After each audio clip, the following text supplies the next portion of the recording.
Hello, everyone. My name is Michelle Floyd. I'm a 2016 graduate of Allen University, and I just wanted to come talk to you all and let you know about my time at Allen, how I got to Allen, my career, where I work now, and what Allen means to me.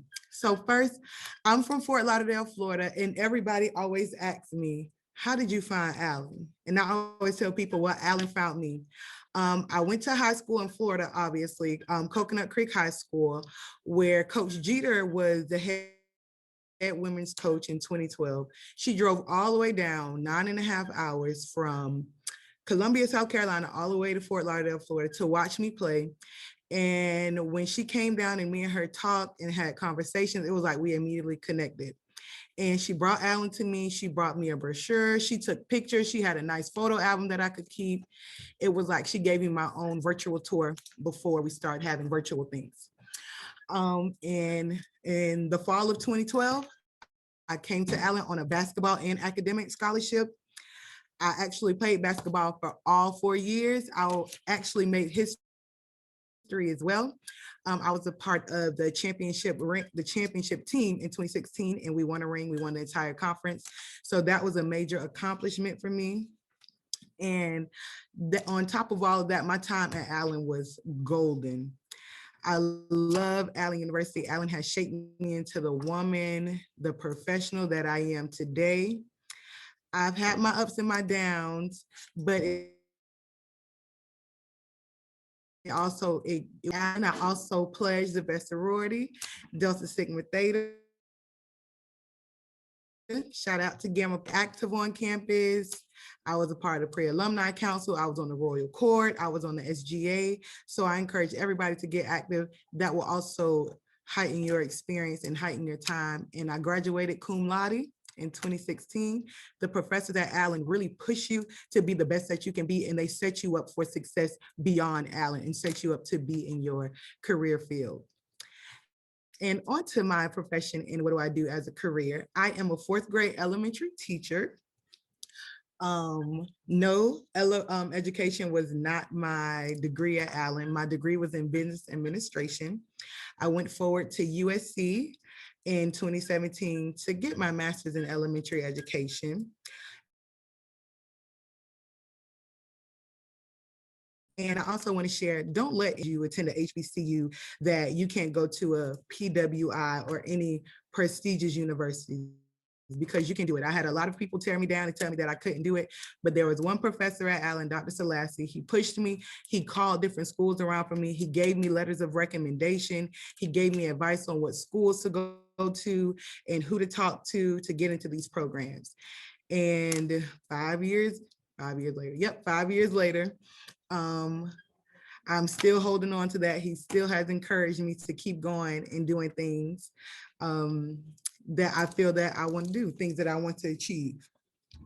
So the best part of being a teacher is, of course, connecting with the kids, being a positive role model, a great impact on their lives, and watching them learn and grow every day. And some of the downfalls of teaching is, of course, not feeling appreciated, but also is when you have students who you have students who lack necessities. So being a teacher, that negative content turns into a positive because I can be the gap filler for them, bridging that gap of their necessities they need beyond being successful in school, helping them be successful human beings to be functioning in society beyond school. And furthermore, I am going to school in the summer to get my doctorate in education. I would like to be an administrator soon. And I also want to put my business degree back in action now and open up my own daycare. I want to open up a 24-hour daycare. So that is a plan that I'm putting into action really soon. And last but not least, what Allen means to me. What Allen means to me is opportunity, because you make lifelong friends, lifelong bonds. You have lifelong relationships with your professors. I still talk to multiple of my professors and my coaches until today. Networking.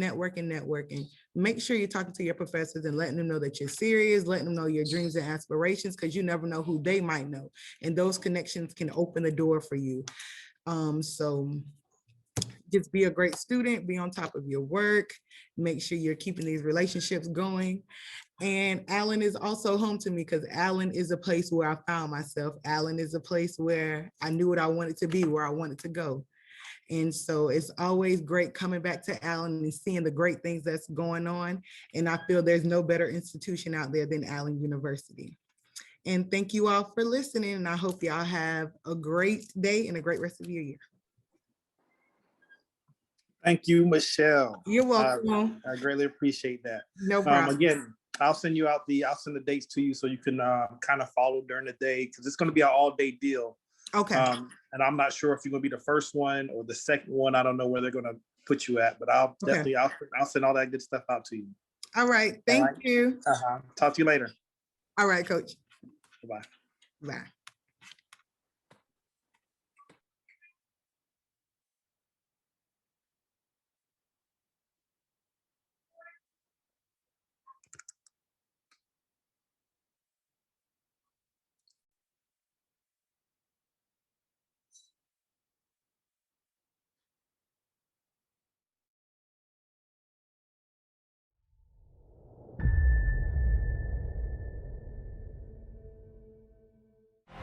Begin to know that you have greatness within you.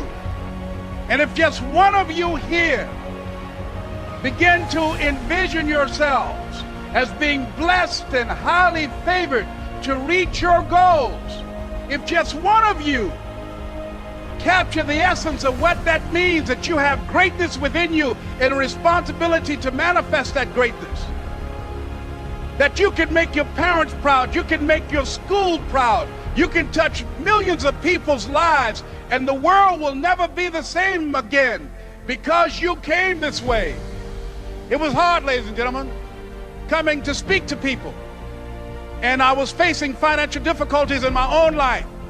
I was behind on my bills and my dreams, and I'm saying to them, you can live your dream. It was hard, ladies and gentlemen. It was very difficult to pick myself up each day believing that I could do it. There were times that I doubted myself. I used to ask myself, can I do this? And something said within me, you're the one. Don't give up on your dream.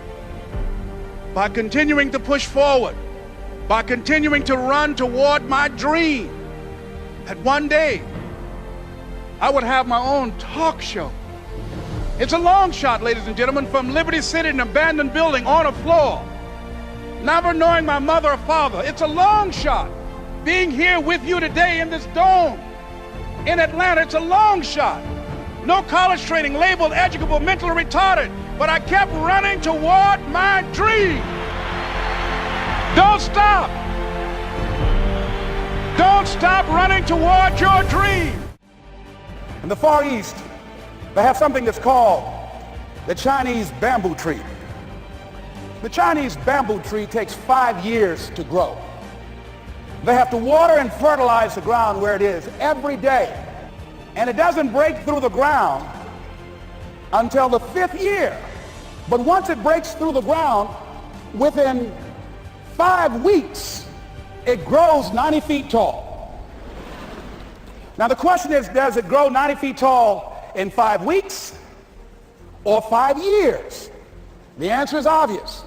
It grows 90 feet tall in 5 years, because at any time had that person stopped watering and nurturing and fertilizing that dream, that bamboo tree would have died in the ground.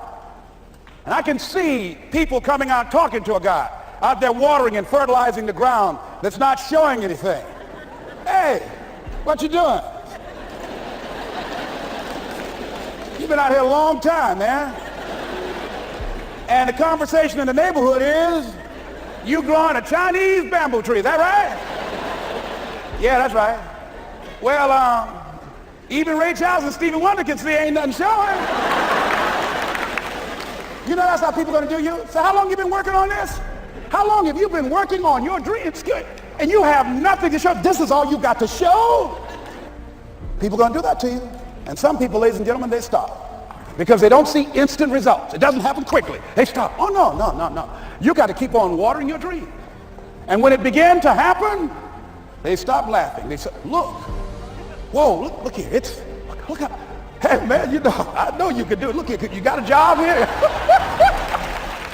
So I learned the value of relationship capital, having relationships with people that you can learn from. Practice OQP, only quality people. Muhammad Ali said, I'm the greatest, but he never won a championship without Angelo Dundee. Michael Jordan, one of the greatest basketball players of all time. However, every championship, Phil Jackson was there. Sometimes you need to believe in somebody's belief in you until your belief kicks in. But he believed in me when I was struggling. And I believe that all of us need mentors because you can't see the picture when you're in the frame. You need someone with a trained eye, someone who can lead you to a place within yourself that you can never go by yourself. You have the potential for greatness. You have the ability to do more than you can ever begin to imagine. Doesn't matter what they're saying about you. Doesn't matter because you failed this test. Doesn't matter because you're not good in math. That you can't do calculus, algebra. Those things don't define you. You're greater than you think you are. One night I'm looking at television. I see these young guys on television using all kind of profanity. And I was looking down them at my nose saying, look at this. This is horrible. And as I sat there in the dark in my Fruit of the Loom underwear, God asked, what are you doing here? On the couch, talking about them. There's never been a statue erected to a critic. What are you doing here? I gave you Mamie Brown. I took you out of your biological mother's womb and placed you in the heart of your adopted brother. I saved you from prostate cancer. 14 years ago, they gave you 2 to 3 years. I gave you the gift of word to inspire. Here you are sitting in the dark looking at these young boys, and they got somebody to buy into their dream. They got somebody to invest in their script. They got a cast, they got a crew, they got cameras, they got studios, they got it in theaters, they got it on television. You should be on television and they should be on a couch watching you. What are you doing here? For 14 years, I procrastinated. How many of you thought about something you wanted to do and you stopped you from doing it? Raise your hands, please. And as we begin to look at ourselves, look at our goals, look at our dreams, and many of us hide out in excuses, as I did. For 14 years, I wasn't a vessel. I wasn't a channel for blessings. Maya Angelou said, all of us go so far, and then we park. We park. We take some hits. We have some defeats. We have some disappointments, and we stop dead in our track. You are a king. Kings don't run. Kings rule. Kings don't hide out in a cave. Kings have dominion. What are you doing here?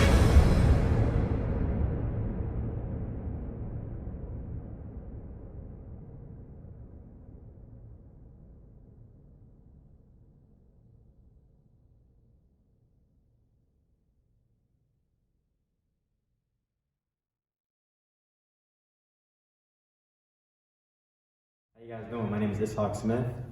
And I'm Raven Brown. The other day we were speaking in the library and we discovered that it is a common issue that college students have with not knowing what to wear or being unprepared for a business setting or a professional interview. But to every problem there's a solution. Tell them what we came up with. So me and Raven decided to do a little example of what you can and cannot wear for your interview. We have 4 models.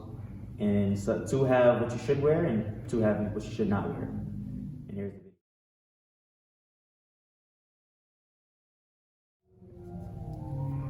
For our first example, here we have Anaya. She's going for a job interview at a rec center. Yes, she'll wear this going to work, but let's not forget, first impressions are important. She has tennis shoes on, sweats, a hoodie, and even an AirPod in. All she had to do was put on some nice heels, a skirt, some slacks, and a blazer. She'd have been perfect. This is Brenda, and she will be going on an interview for an internship. The internship involves teaching children and helping children. We're going to go through her outfit and discuss what is right with her outfit and what is wrong for a business setting. First of all, when we look at it, it's too provocative. There's too much cleavage showing. Obviously, you can tell that she's uncomfortable wearing this attire in a business setting. For women, undergarments are very important. Hosiery just professionalizes the look. The shoes, depending on the weather, she can get a pass with those. What is right with her outfit is her jewelry is very subtle. I really like her earrings. Her makeup looks nice and it's not overdone. She definitely is well polished and well put together from the neck above. Here we have Naya, right? She's going for an interview at an interior design firm. Obviously, this is what she's supposed to wear going to an interview or something like this. She has some nice loafers on, some nice slacks, not too tight, not too loose. Nice jacket, not too many colors. A nice turtleneck, it's clean. Her hair is well maintenance. It's a perfect example of what you should wear. It looks like Mr. Smith is well prepared to go to a professional setting. This look looks very good for a male to wear in a professional setting, a job interview. He has on some nice, clean dress shoes. His slacks are pressed really well. He has on that blazer to give it that extra professional look. His hair is well maintenance and groomed. He also could turn this look up a notch to make it even more professional by adding a tie with it. And he also could bring the outfit down to make it more of a casual business look if he was to remove his blazer. So this is a 3-in-1 look. And I think you did a very good job. So now that you have seen what to do and what not to do when it comes to your business attire, here Reverend Brown to explain to you how you can get the clothes that you need. Although we came up with a solution for the problem, we understand that there's already other issues that may involve not being able to have the proper resources, or maybe you just don't have the money to get the proper clothing that you need for a job interview or for a professional setting. There are resources available if you're a college student. Maybe you can contact someone in administrations and they may have a clothing closet of clothes that people have donated for students to wear to interviews or professional settings.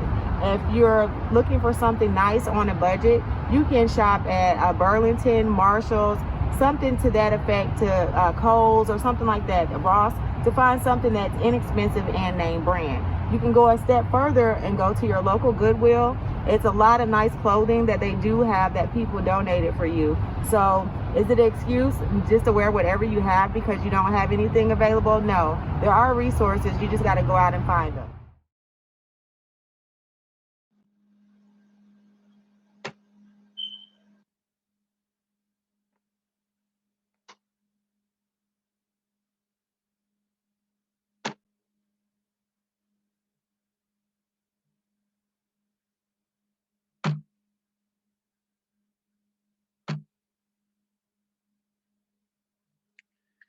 Hello, everyone. Welcome, and thank you for joining us for this event. This is Allen University Department of Business Professional Development Symposium for spring 2021. I hope you are staying safe out there. I'm not wearing a mask because I am indoor and I'm here by myself. So I hope we're observing the social distancing and you're staying safe as well. This session, we will be covering a resume workshop. And in this section, I will discuss different aspects of preparing a professional resume. My name is Dr. Toti O. Toti. I'm an assistant professor of sport management and a coordinator for the Department of Business here at Allen University. This resume workshop, we are working in collaboration with the Allen University Office of Counseling and Placement. And when we get to the next slide, I'm going to show you the information for the coordinator from the placement department. So next slide. So as I promised, this is the Office of Counseling and Placement. It is located on the main campus at the Annette Building basement, which is also the resource center. The contact person here is Mrs. Sharon Blaine Davis. She is the placement coordinator. Her phone number and email address is also provided here. In the event that you may have in questions or need additional resources, please, you're welcome and feel free to contact her. Next slide. We will move on and identify key attributes employees seek, right? So key attributes for you as an employee, you need to make sure that you have these skills as you develop your career plan. So problem-solving skills, you need that. It should be at the 91% of your skills. Ability to work in a team, ability to work well with others, strong work ethics, getting to work on time, doing the work as you assign, completing projects. All that defines your strong work ethics. Analytical / quantitative skills. You should be able to analyze, read, and understand some statistical information and put it into action. Communication skills. This is the written part. And then leadership, right? You have to demonstrate your ability to lead when assigned those kinds of responsibilities. And then the communication also has the verbal part. Okay, so these are key attributes you as an employee need to be looking into, okay, to acquire and be strong on them. Next slide. We will review some statistics, just like we just talked about analytical. So you're looking at all this information. Here we have 82.1%. And this is representing the percentage of employers with diversity recruitment efforts. So in the event that you may be worried and second guessing what kind of work environment is this, this is the statistics showing that these are companies, organizations that are making significant effort to make sure that their workforce or their employee environment is well diverse. Okay. Then you get 60%. This 60% is of new hires in the last 12 months who were new graduates. So yes, you might want it to be 100%, but right now it shows that there is a 60% of people that just graduated and they get hired. Moving on to the next one is this 49.3%. This is the percentage of new hires from on-campus interviews. So whenever there is a career fair on campus, you should do everything within your reach to attend, participate, get interviews, because you might be one of those 49% that get their first job. So moving on to the next slide. Now we're getting into describing the main purpose of a resume. Okay, so in case you're wondering, what are you supposed to do with the resume? What is it for? So let's break it down here. So it says here, a resume is a short descriptive account of your work experience, education, skills, and achievements. So you just sum them up, but you break it down so somebody can look at it and say, okay, you got what they're looking for. The next thing is introduction to the employer. Resume helps you introduce yourself to the employer. The resume presents your qualifications. And then the resume gets you an interview. So whatever you're doing, you got to organize it so the resume can get you an interview, which is what we call getting your foot in the door. All right, so you get an interview and then you can go and provide additional explanation of why you are the best candidate. All right, next slide. This is providing you some samples of resume styles. Okay, so we have two basic samples here. You have the chronological sample and you have the functional sample. And they provide the same information. However, chronological sample is highly recommended, is the most recommended one that you use because chronological sample just lists your work experience in chronological order, starting from the current job you are in and then work your way all the way to the last job, depending on how many the company is asking for. You can put everything. Sometimes they just ask you for, 3 last jobs or maybe the last 5 years. So, but you put it in chronological order. The functional piece does a similar thing, except that the functional actually identifies your jobs and then specify details of what you did at the job.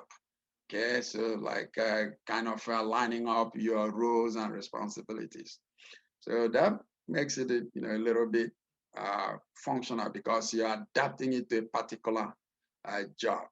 And as we go along, you're going to get more details on how you can also use either one. This slide is reviewing how resume can be used. All right, so you can use your resume in the following ways. You can use it as networking. You see your friends, you know your families, you send them your resume, say, yep, this is my background, this is what I can do. And if they have somebody that is looking, they should also pass it on. So you're building your network that way. You go out to a job fair, you just hand out your resume, to all the employers that are at the job fair. So that way they have information. You're building your network. Job interviews, yes, we've already pretty much covered that. That's what you're looking for. Scholarships. Some scholarship opportunities require you to provide a resume so they can properly evaluate your qualification to be granted that scholarship. Graduate school applications. Yes, most graduate schools now want to see your resume, want to see your body of work, everything you've done up till this point. They can also use that. Besides your academic performance, which is on your transcript, they can also use your body of work in terms of work experience. LinkedIn profile. So if you have a LinkedIn account, it's good to have a working resume, a good resume that, which is pretty much a clarification on your profile. So moving on to the next slide. So here we break down resume into sections. So when you're preparing a resume, it has to be organized in a way that employer or potential employer, or recruiting officer reading it should be able to follow it. So starting off with your personal information. Obviously, your personal information includes your name, your address, pretty much your contact information. Then the next part is the objective. Why you are interested in the position or why you're looking for a job, and we'll cover that in a little more detail as we move along. Education, of course, you have to list your education up till this point. And even if you have something still going on, yes, you list all that in there. Relevant coursework. Yes, when you say relevant coursework, if you're applying for a job and you know what kind of qualifications they're looking for, you need to be able to adapt the resume, the courses that you've taken that are relevant to that the position you're applying for. Work experience, same thing. You identify work experience that is applicable and relevant. Clubs and organizations, okay, whether on campus or off campus, or any of those clubs that you belong to, you provide some kind of service. Awards and organizations as well. So you may have won an award in the organization. It's always good to add them in your resume, right? Next slide. Yes. Now this slide is now giving you a little more details about the objectives. Okay. So in the objective, first of all, you need to make it short and sweet. That's a preferred version. So part of the clarification is that if you are applying for a specific position, so your objective should read something like this. You know, an example here. You can say, detailed and result-oriented, seeking a position as a marketing associate at XYZ company. So it's very specific. You know the company, you know what title, what job position you're looking for. So you put the objective there. That's what you're looking for. If you are taking your resume to a career fair, you're just going to see what is available. You go to the career fair and your scholarship application and looking around. It is an example of what your objective should sound like or should look like. Detailed and result-oriented, seeking to enhance my educational and professional skills in a stable and dynamic workplace. So this is general, it's not specific, but you're trying to enhance your education. So it's for scholarship. You're trying to improve your professional career because it's in a job fair. So many different jobs are in there. You have not specialized or narrowed it down to one. So you're open to talk to as many people as possible at the job fair. Next slide. Okay. So now it talks about personal information. So in this personal information, you need to make your name noticeable. Let the name stand out. All right. The next thing, the location of the name, it can vary. It could be at the center, it should be at the top, but it could be at the corner, at the center. It varies, yeah, depending on how you feel. Also, it's important that you list only one phone number, the phone number that is working, okay, and your personal voice message, both email and voice mail. I need to list all that. Also very important, when you use an email, which is your personal email, ensure that you create an email that has your name one way or the other in that email. It's highly recommended, okay? For example, my email is 3013@gmail.com. So my name is in there. It's not recommended that you have an email address that says bigballer2021@gmail.com or catch me if you can 2021@gmail.com. Yes, you might be a fast runner. You might also be a big baller, but that email doesn't sound very professional. So just a little tip on that piece, okay? Next slide. We get into the education piece. So for your education, you need to list the name of the university. Place your degree, okay, Bachelor's of Science or Arts. You need to show it there on your resume. Indicate your minor / your concentration. If you're a sports management major and you have a minor in accounting or a minor in computer science, list that on your resume, show it. Spell out college name, city, and state. Okay, AU may stand for Allen University, but you need to spell out Allen University, because if you just put AU, there may be all other universities that also have AU.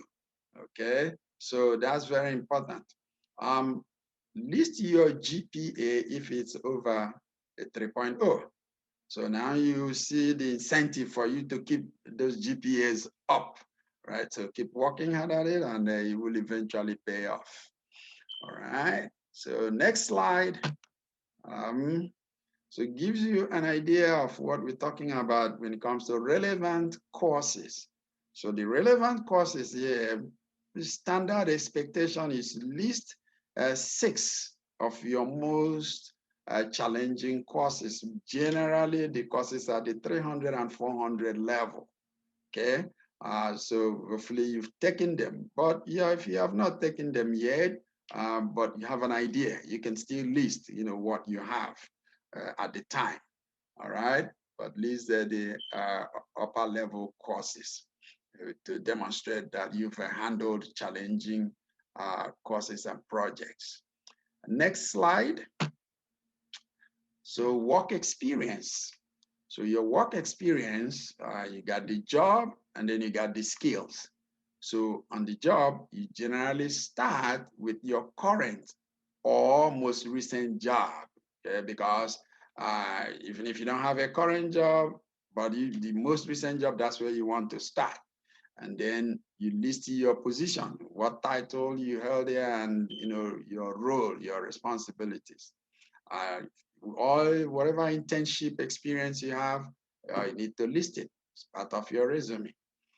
From a skill standpoint, also make sure that you include employer's name and city. So whatever company you worked with, whether for internship or full-time, put their name.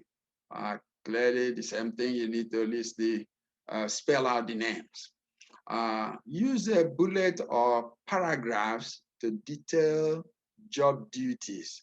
Okay, you can search the internet to find examples of how you want to describe, okay, what you've done. Each sentence should begin with an action verb. For current jobs, you need to use present tenses to describe current job. For previous jobs, you can use past tense to describe them, okay? So these are key elements that you need to pay attention to when you describe your work experience. Next slide, awards and activities. Whatever membership you belong to and community engagement or community organizations, need to list them. As it says here, you need to make special note of your special note of if you held office, all right? So any office you held, you need to make special note of that.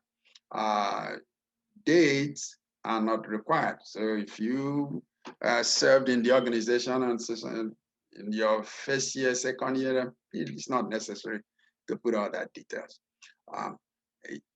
Also, if you're listing your scholarship, make sure that you identify the name of who is awarding it. For example, United Negro Fund scholarship or IBM scholarship, whatever scholarship it is, you got it, list the name of who's awarding it. Next slide. So this brings us to community service and volunteer work. So you volunteered and did some work in the community. You can list that and show how it applies to the position you're looking for. Also, some of those community service, you could also list them as part of your work experience. So that's why it's recommended all the time, get out, get involved in the community through your campus organizations or class projects. So get involved and do sure that you have some experience in that area. Next slide. It brings us to how you put everything together. So as much as it says is the next step, what you're actually doing here is seek out job/internship opportunities. Okay, so the opportunities are there. It's even offered as a course, but you need to get involved in an internship, paid and unpaid. So don't always look for just the paid internship because they may not be there, but any internship you get involved in is a very good boost for your resume. Prepare your cover letter. So whenever you have a resume, you have a cover letter that kind of summarizes what's in your resume and gives a little bit of description. The elevator pitch. These are the things you need to practice, rehearse. So they call it elevator pitch because while you're going for the interview, as you hit the elevator button and it opens, you walk in, and the next person's in the elevator may actually be the hiring manager. And you say hello and introduce yourself. It says hello, you get into a chat. And if it turns out that that's who you are talking to, and they may tell you, well, tell us, why do you think you're the best candidate for this job? They call it 30 seconds. So you better have your best line and explain how you have done this project and you are very good at this and you're a good communicator, good listener, and you do very well with statistics. Okay, I may have put that in there in more than 30 seconds, but something like that. Okay, so then you get some practice, mock interview. All right, here on campus, that could be set up. Mrs. Davis can help out if you need those kinds of information. So reach out to the placement center. Okay, and that brings us to the conclusion of this session. And yes, we'll be glad to entertain questions. As we said, I'm going to put you back on the first slide that gives us information about the placement center where you can reach out and get any questions you may have much easily answered. So the Office of Counseling and Placement Services, which is at the Annette Building basement, and the contact coordinator is Mrs. Sharon Ellen Davis, excuse me, Sharon Blaine Davis. Okay, so once again, thank you very much for joining us, and I hope you're able to get as much information as you can get under our COVID-19 circumstances. So we're making sure everybody's safe. Okay, and remain safe, and we look forward to seeing you sometime soon. Bye-bye.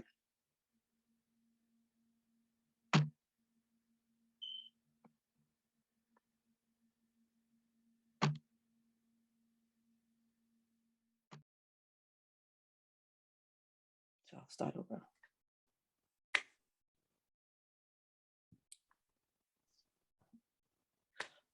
Welcome to the Allen University Business Division Symposium.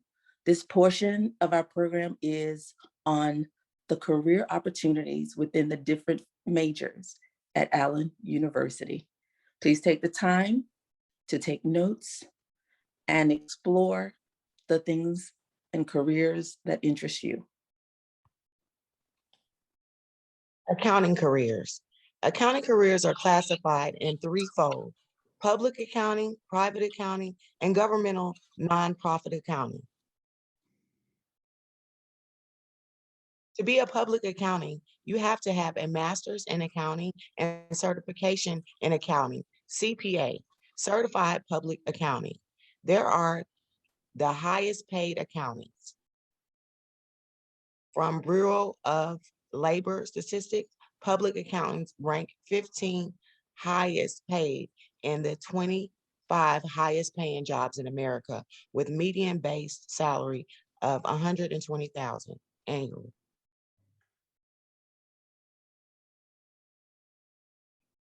Private accounting. Students with associate accounting degree and minor in accounting can be accounting clerks, bookkeepers, para-accountant, accounts receivable, and accounts payable. Accounting requires bachelor's and master's degree. CPA is required, but you can obtain job without it.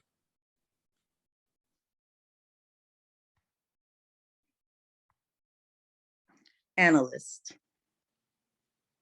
In 2019, the median pay for a financial analyst was $81,590 per year, or $39.22 per hour. The typical education is a bachelor's degree.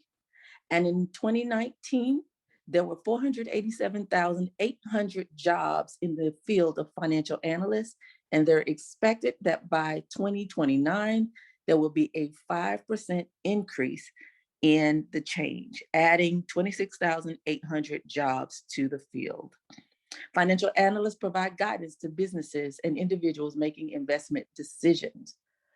And the pay, as we said, is $81,590, the median pay. Financial managers. In 2019, the median pay for financial managers was $129,890, or $62.45 per hour. The typical education level is a bachelor's degree, and the number of jobs in 2019 in this field was 697,900, with an expected 15% increase in this field by 2029. The financial managers create financial reports, direct investment activities, and develop plans for long-term financial goals in the organization.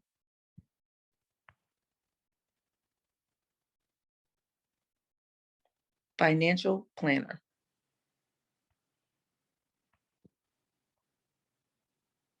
Financial advisors, 2019, median pay, $87,850 or $42.24. Again, the typical education is a bachelor's degree.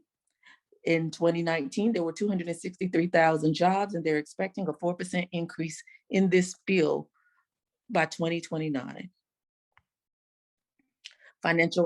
Personal financial advisors provide advice to help individuals manage their finances and plan for their financial future.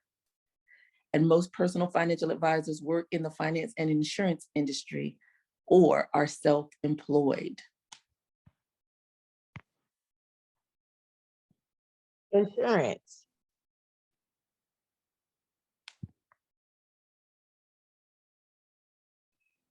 The median pay in 2019 for insurance claim adjusters, appraisers, examiners, and investigators, $66,540 per year, or $31.99 per hour. This job employment change is on a 6% decline and is expected to lose 22,000 jobs by 2029. Claim adjusters, appraisers, examiners, and investigators evaluate insurance claims. A high school diploma or equivalent is typically required for a person to work as an entry-level claims adjuster, examiner, or investigator. Although some positions need a bachelor's degree or insurance-related work experience, auto damage appraisers typically have either a post-secondary non-degree award or work experience in identifying and estimating the cost of automotive repair.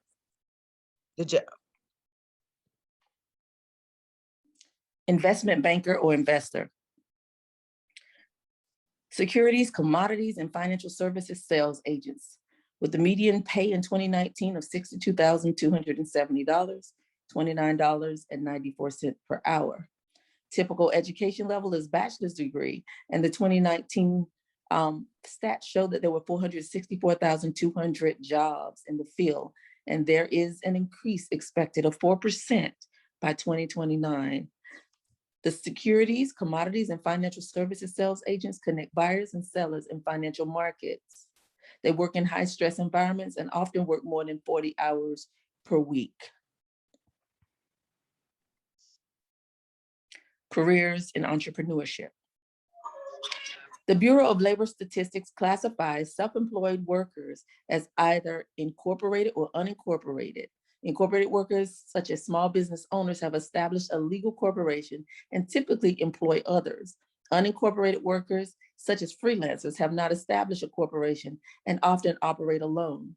Most self-employed workers are unincorporated, according to the Bureau of Labor Statistics.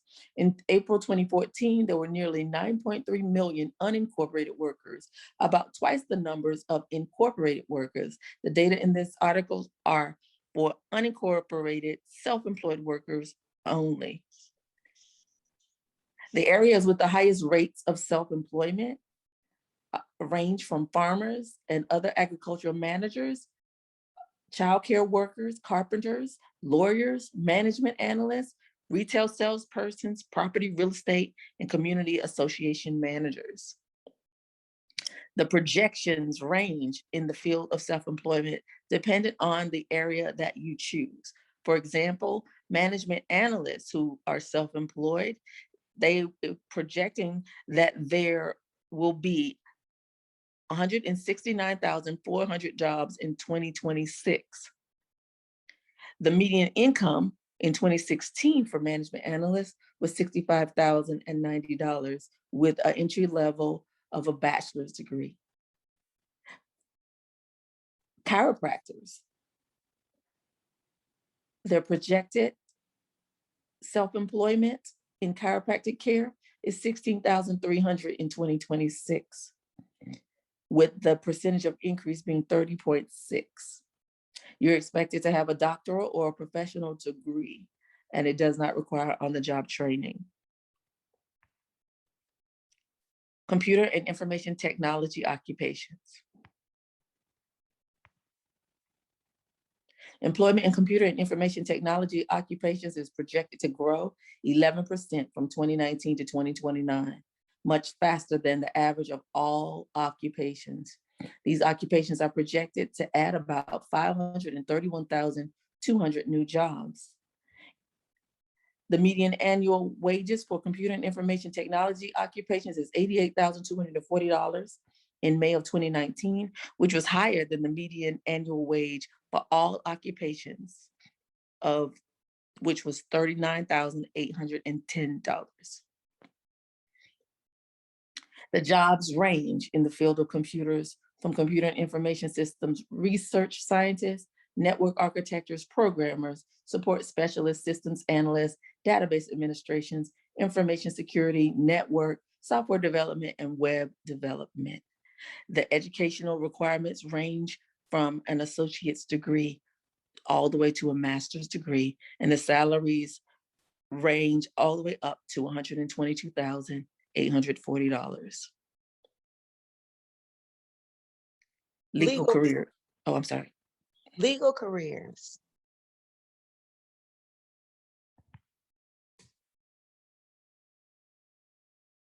Careers in legal and administrative support. Compliance specialist, conflict analyst, legal recruiter, court messenger, law firm administrator, contact administrator, core legal careers, lawyer, paralegal, legal secretary.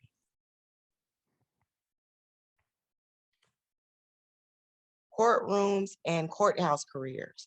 Judge, law clerks, courtroom deputy clerk, mediators, careers in legal counseling, jury consultant, forensic professional, forensic scientist, accident reconstructionist. Entry-level legal position requirements. Most all require a Juris Doctor degree, paralegal, certification from Paralegal Studies Program.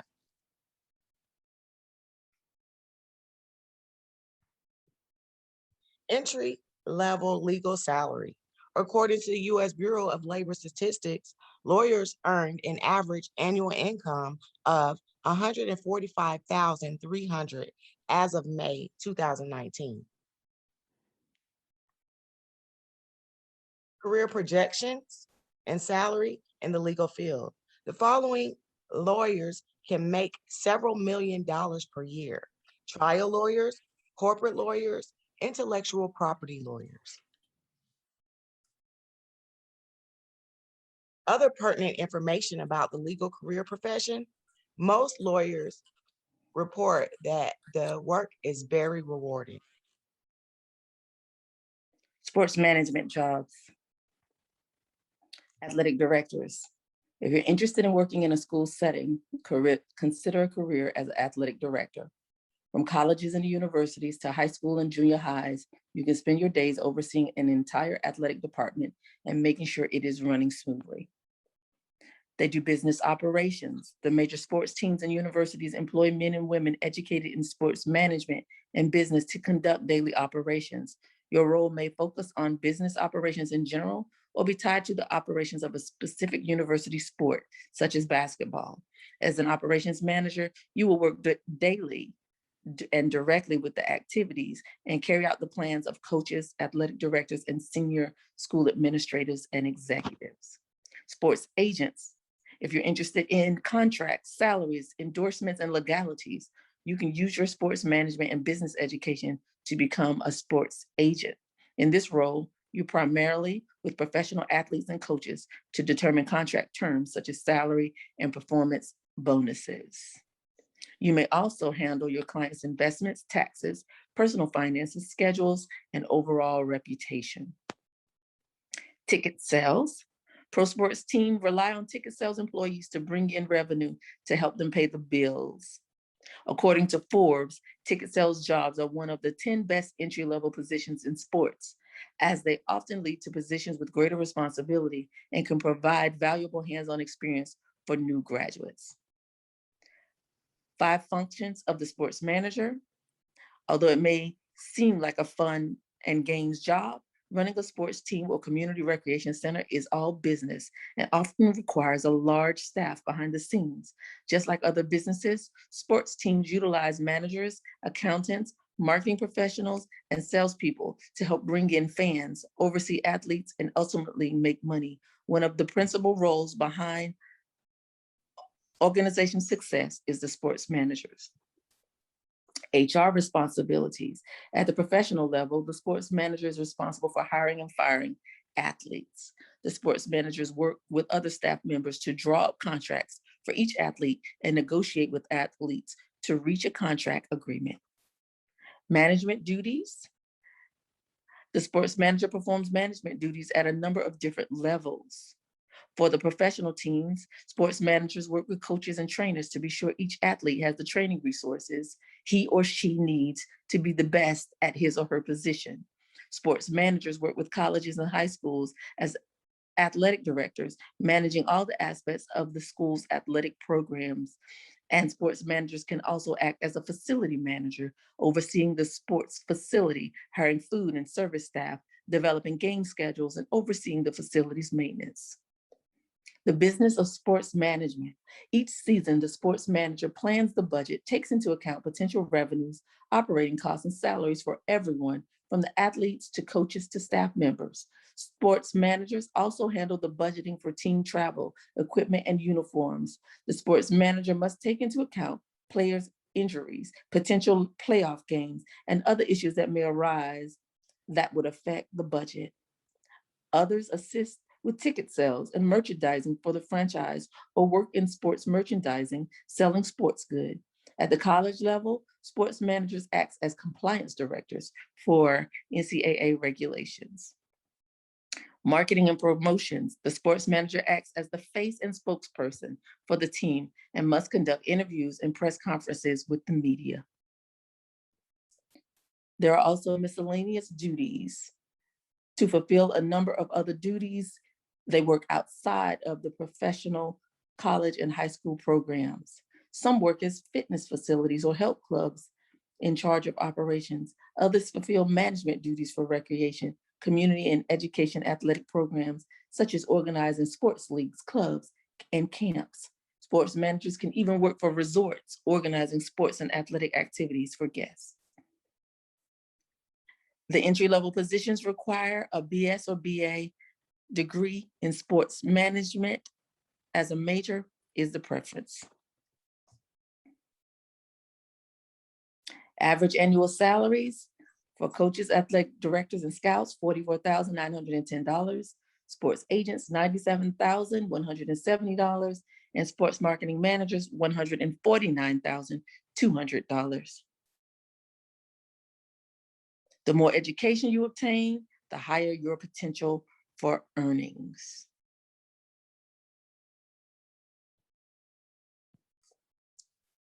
We hope that this has been informative and that you will continue to explore the opportunities that await you after you obtain your business degree from Allen University.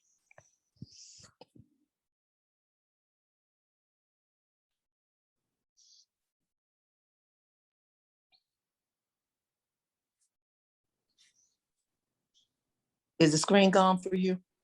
Yes, ma'am. Okay. I'm still recording. Yeah, I'm going to chop this last part off.